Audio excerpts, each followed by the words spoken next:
y'all, welcome back to the channel and welcome back to another edition of Superhero Wednesday. The day of the week we like to get right down and nerdy and talk things, Lego sets, Funko Pops, reviews, comic books this, comic books that, and more specifically, I've just said reviews, didn't I? Fuck's sake, Dan. More specifically, in the case of today, reviews, because we're going to do a game review. Yes, I don't know why I do the game. We should maybe have a subsection of the game reviews part of the channel, but I always do it on Superhero Wednesday because I class it as the nerdy sort of thing anyway. But anyway, we're here to do a game review, but more specifically, what am I saying? What the fuck am I saying?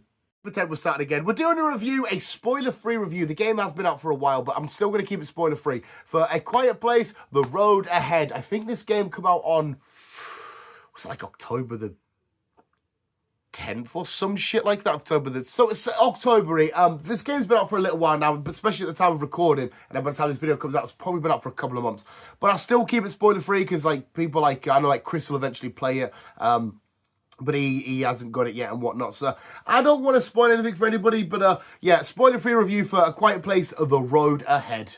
Over the bat, right, we all know when Dan does his reviews, his film reviews and whatnot, I am always Mr. Optimistic and Mr. Always, yeah, this and that and whatever. I'm quite mixed on this game. Right, okay, we'll get on the positives.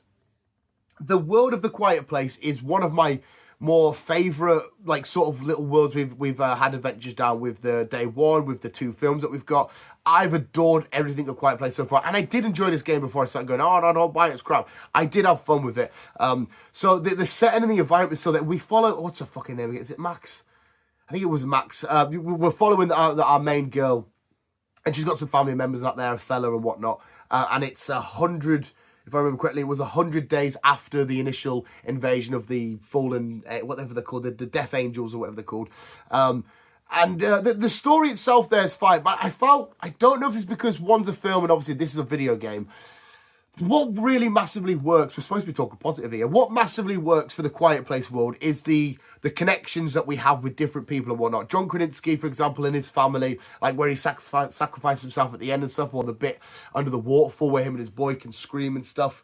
Them really emotional bits in this world where all people have is their togetherness with their family and shit, and it's just such a beautiful little thing to have inside of this world of chaos and destruction. And I think because this is the game version, I didn't, the voice acting stuff was great, it was fine.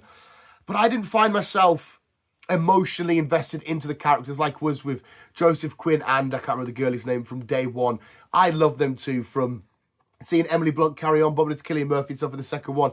The stuff that played out there. I fell in love with all of these sort of people and their relationships and the bad people and the good people. And, you know, it's like, oh, no, don't stay away from them. But, like, anybody that potentially, like I say, I won't say who and whatnot, or died in this or whatever, I will quickly say as well, it does have quite the predictable ending. I don't know if that's just because of the kind of story or game that it is.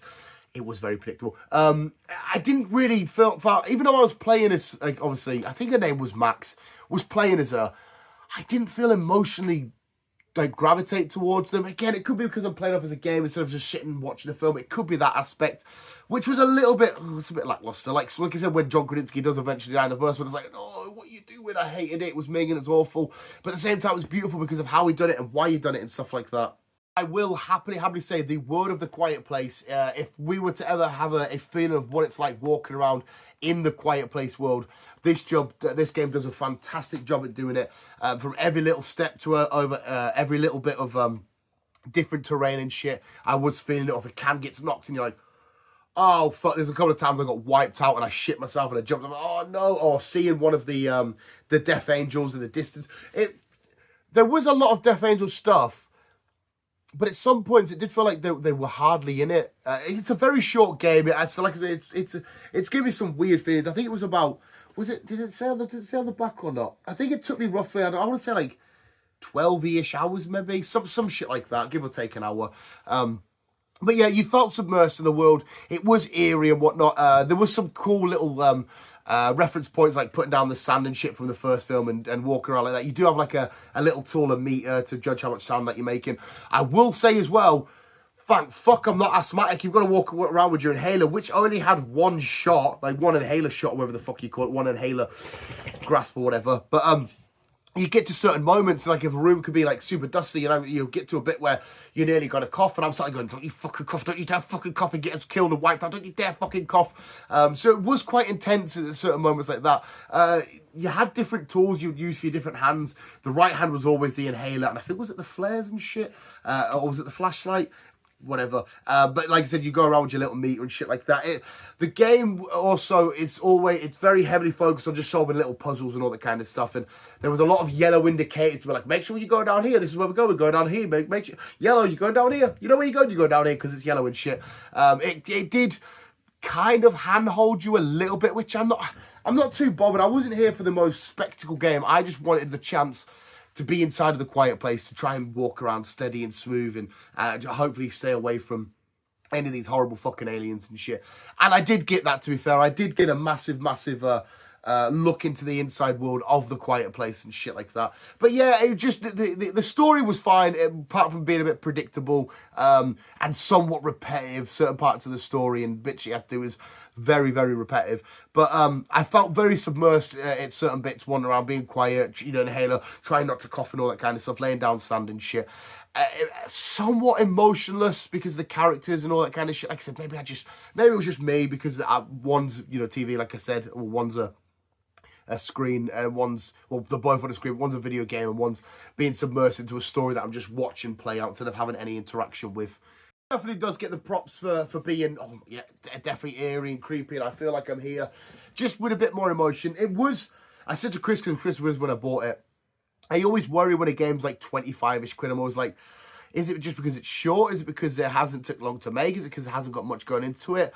I don't necessarily hate the length for this particular story. It was fine. I guess you couldn't play a game that's, you know, 30 hours long and it's just you sort of walking around slowly on different terrain, waiting for a twig to snap or not and shit like that. I guess you kind of have to make it short because you need to be submersed and you need to have a lot of fast-paced, hard and heavy things to hit, so you can just be completely enthralled in this story, like a Spider-Man 2 or some shit like that. But correct me if I'm wrong, I've never played them, but how quiet are the Last of Us games? Are they quite quiet games? You have to be. I know in the show they were certainly quiet some bits, but are they quite loud after that or whatnot? Because that's obviously, Chris has said, they're very long games, and now people get submersed, and then them games are extremely popular and highly praised. So I don't know. There was definitely something lackluster and missing from it.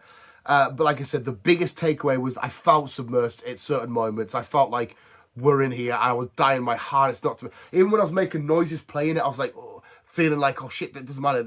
I know was it the PlayStation? Because obviously, this, as you can tell, this is the Xbox version. Was it the PlayStation one? If you made noise in your room, whatever, the microphone or the pad picks it up, the monsters would hear you. I think I've read somewhere about that, which would have been quite cool to do, but we didn't do that. A Quiet Place, The Road Ahead. I'm going to give it a soft 6.5. I always try and be Mr. Optimistic. 6.5. Emotionless, with the characters, predictable story, but I think it was probably always going to be, maybe. And it wasn't very, I don't know, I'm in no rush to play it again or to watch anybody play it or anybody stream it or out. But I did get a really good glimpse into the world, and I did get myself submersed, and I did have fun wandering around, trying not to cough, trying not to kick that, trying not to stand on this. Doing the puzzles was fine, just like I said, repetitive and shit. So I did have fun with it, and it was cool to get another attachment into the world of The Quiet Place, a new extension of the overall story, because I'm fairly confident it's canon. But yeah, 6.5 we're going to go for visuals. That is our yeah, it's still spoiler-free review, and I didn't spoil anything story-wise there, did I? Our spoiler-free review for A Quiet Place, The Road Ahead. I still recommend checking it out. For 25 quid, you're not going to go much wrong. If you've got some time off over Crimbo or whatever, or you've got a couple of days to yourself, you'll have it done in the day, you'll have it done in half the day. Chuck it on, smash through it, away you go. I probably won't put it on ever again. Well, at least I won't be in a rush to. I think if I'm ever going to get into The Quiet Place, I'm just going to rewatch the films. I definitely have plans to rewatch Day One. Day One's the one I've seen the least out of all of them, but after playing that, I think let's give Day One another go, especially because this is 100 days, and Day One's obviously Day One. When's the first one? The first film's quite a bit into it, isn't it? If I remember correctly. Fuck knows. But anyway, visuals, my review, my spoiler-free review for A Quiet Place, The Road Ahead. Let you know what you think of my review in the comments below. Let me know what you think of the game in general. How do you feel about it? You a lot more optimistic? Did you flat out hate it? I want to know your thoughts and opinions on the game if you have played it. But more importantly, visuals, thank you so much for watching. You guys are literally the fucking best. Always keep being you and keep on web slinging on.